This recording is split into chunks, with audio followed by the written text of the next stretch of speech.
మీ అందరికీ ఒక చిన్న చరిత్ర చెప్పాలి.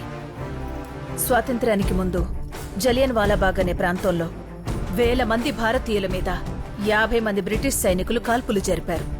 100 మంది చనిపోయారు. అంత దారుణం ఎందుకు జరిగిందో తెలుసా? సైన్యాన్ని చూడగానే జనం వెనక్కి పరిగెత్తారు.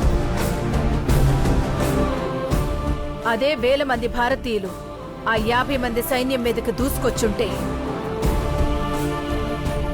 చరిత్ర వేరుగా ఉండేది. ఏంటే నువ్వు జనాల్ని రెచ్చగొడుతున్నావా? ఒక్క తుపాకీతో 100 మందిని భయపెట్టొచ్చు.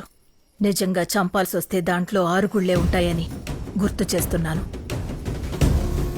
6 తుటాల్లో 1 నాది, రెండోది నాది, మూడోది నాది, నాలుగోది నాదే, మిగిలింది నాదిరాని అప్ప.